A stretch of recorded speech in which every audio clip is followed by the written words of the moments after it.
Okay class, today I'm going to share with you about the topic number 3, issuance of the loan instrument from the company. Okay.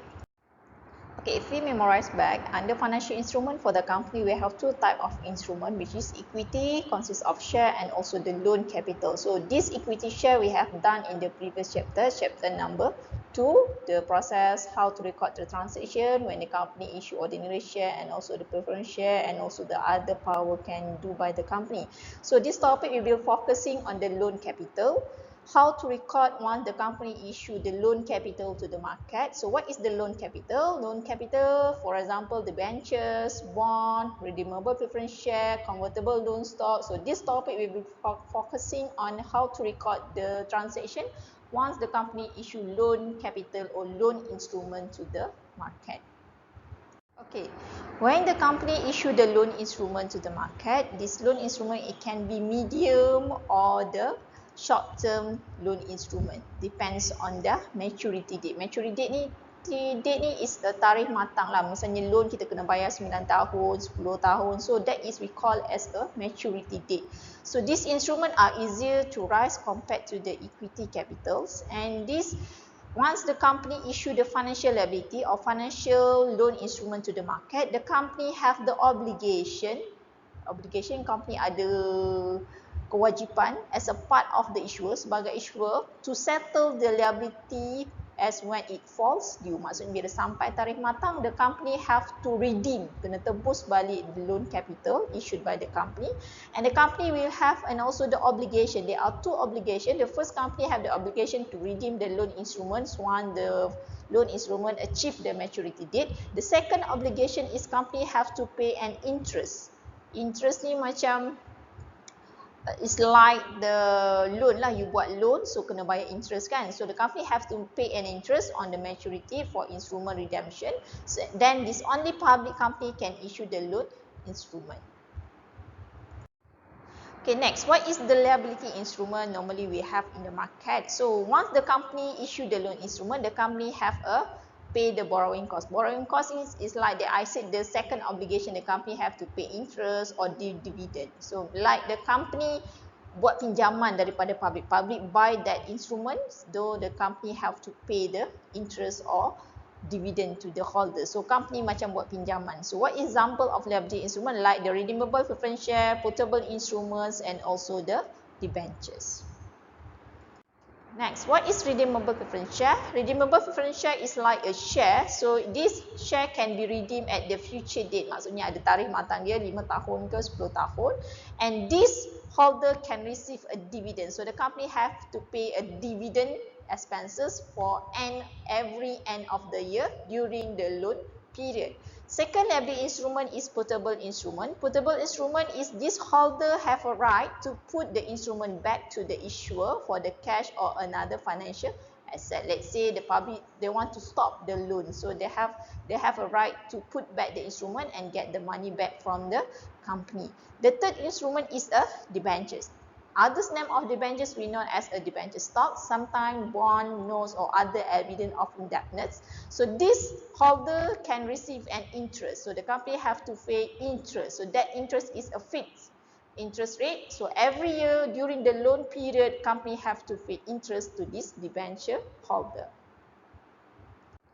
The next one, we see the difference between this equity and also the liability instrument. So for this equity, for in terms of return on capital, so normally this equity holder can receive a dividend. So this dividend is depend on the level of profit ataupun depends on the company performance. And normally the information of dividend will be appear in the statement changes in equity in the company. How about the liability instrument? So this debenture holder or the redeemable preference share, they will receive the fixed rate in terms of interest or dividend. So this one is the liability holder. So this interest or debt is a expenses we charge to the profit and loss. The next one in terms of restacking. So this equity holder have a voting right. Voting right, as we know, this is a voting right to vote for the director of the company. But if you are liability holder instrument, so you don't have any voting right. Next one in terms of trustee. There is no trustee in for the equity, but for the liability, this holder can appoint some person to be a trustee who are appointed to protect their interest. So like you appoint the lawyer to manage your debt or manage your liability instrument. The next one, in terms of charges, there is no secure of asset, but this holder debentures or liability can secure by an asset in case company winding up or bankrupt. So the company have to pay all the debt for this debenture holder first, then it can baru boleh bayar balance money to the ordinary shareholder or preference holder. Okay, for your information, once company issue financial liability, this financial liability can be issued at the three conditions. First condition at par, discount or at premium. What is the par this condition? Let's say the par condition, you setting the par price at a RM 1 ringgit. So that is a par condition. The discount condition is can be at the below the market price ataupun below the par price. It can be maybe like this is a 80 sen, 80 sen. So 80 sen itu discount condition.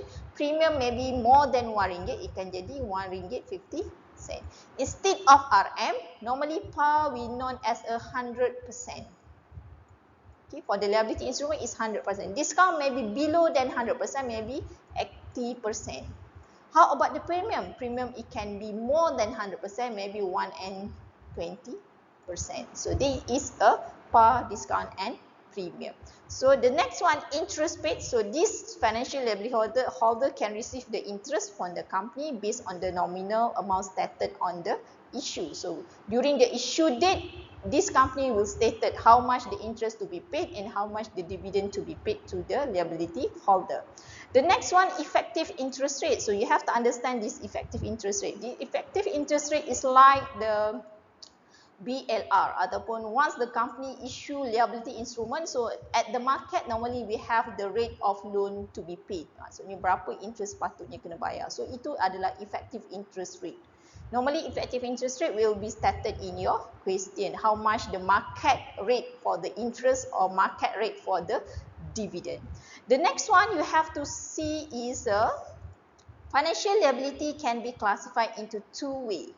Ataupun there are two ways. Ada dua kaedah we want to issue this financial liability. Kita nak issue guna kaedah apa? First is amortized, second is fair value method. That is the two method to issue financial liability. The next one you have to bear in your mind is about the transaction cost. So how about the transaction cost? Transaction cost is like the expenses incurred, for example, legal fee or consultation fee. So if you follow the method amortized cost method, so the transaction cost should be deducted from your liability. But if you follow fair value method, this transaction cost should be write off as your expenses. That is the difference between these two methods. Okay, next we have to know what is borrowing cost and what is a transaction cost. Borrowing cost is like the expenses or cost taking out of loan. Usually borrowing cost is a fixed. This one is like the, for example, dividend. If you issue redeemable preference share, the borrowing cost for the company is a dividend. So ini penting. Biasanya dekat nama depan redeemable preference share ni mesti ada persen kat sini. So 5% ke 6%. So 5% di sini kita panggil dia sebagai borrowing cost. How about the interest? Interest pun sama. Biasa kat nama depan ni mesti ada 4% debentures. So we have to read full name, 4% debentures. So 4% here is the interest rate. That is a borrowing cost. How about the transaction cost? Transaction cost is the expenses incurred, other costs incurred during the process of issuing loan, like legal fee, consultancy fee, broker fee. Ini lain-lain belanja yang berlaku. That is different between borrowing cost and transaction cost.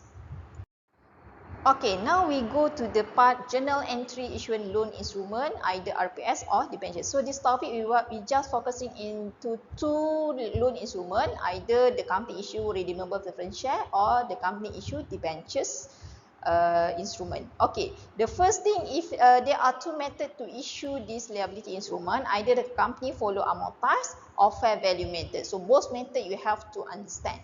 Okay, for the first thing you have to know the nominal value of your loan instrument. So what is the nominal value? Nominal value biasa dia akan berilah ataupun nama lain dia initial value. So the first thing you have to know the nominal value. The next one you have to see either the company want to issue at premium or at discount. If they want to issue at premium, so you have to add. Kalau they want to issue at discount, so you have to less. Okay, C. And after that, will get the amount of carry amount Y here. And this one you can get carry amount Y.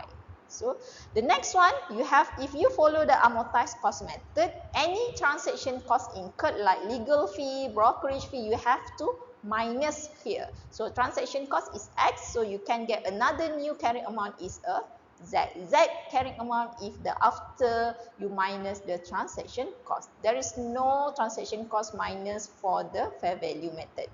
The next one, you have to record on the issued date. Let's say you issued on the 1st January. So on the date of the issuance, so you have to debit bank because you got the money, and credit your liability. Either you issue percent redeemable preference share ataupun percent redeemable debentures. Same goes if you follow fair value method.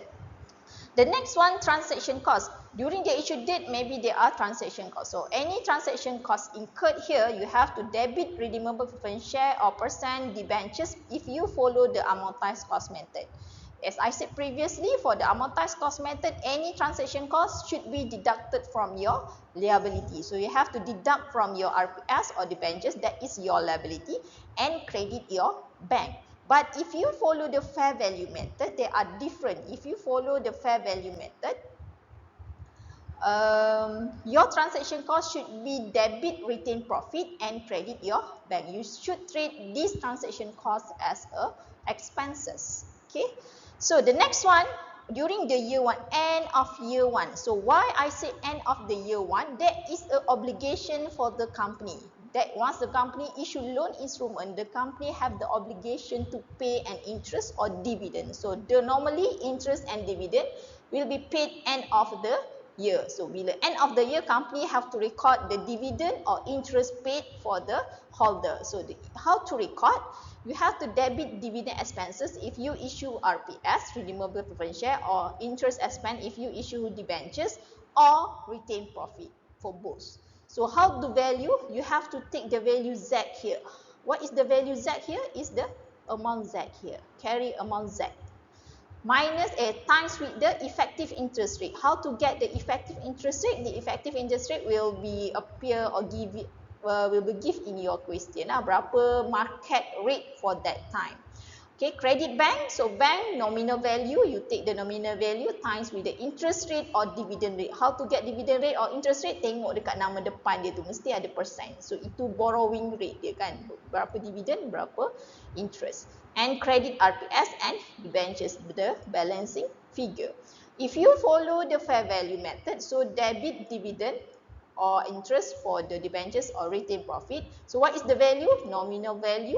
This is a nominal value number 1 times with the interest rate or dividend rate and credit your bank. That is different for the end year 1. So the second end year 1, you have to record change in the fair value. There is no change fair value if you follow the amortized cost method. But if you follow fair value method, you have to record the change in your fair value. So you have to debit profit or loss or retain profit with the value MV1. MV1 here is referred to the market value for the year 1. What is the market value for the year 1? For this liability, biasa akan bagi dalam soalan berapa market value untuk tahun pertama. Tolak dengan CA. CA here is a carry amount here kat sini. CA. And credit percent RPS or percent debentures. Okay, end of year 2. So biasa habis tahun pertama, tahun kedua, you just have to record the obligation to pay interest and dividend. So for the next year, you still have to record the same journal entry but with the different value. If you follow the amortized cost method, so debit dividend or retain profit or interest with the end value of liability year 1. How to get the end value liability year 1 here is you have to take the value of Z here, Z di sini, carrying amount Z yang you dapat plus with the value yang you dapat dekat sini, percent or debentures here dekat sini. So saya nama dia kan sebagai B. So kita kena tambah B. Z tambah B, that is end value liability year 1 for that year, plus with the effective interest rate And credit bank, same nominal value times interest rate and dividend rate, and credit redeemable preference share or percent debentures. That is for amortized cost method and year 2.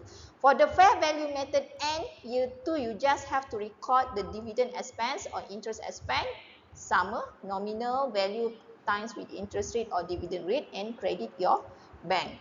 The next one, change in the fair value. There is no in the amortized cost method. Only for the fair value method, ni tak ada. Okay, for the fair value method, you have to take the second year market value plus minus the market value number 1 ataupun market value year 1, credit percent redeemable per share or percent debentures. Okay. For the further information for this journal entry, you may refer the example 1, page 40 to 42 in Jen Laza book, and also the debentures, you may refer example 2, page 42 and 44. Thank you, class.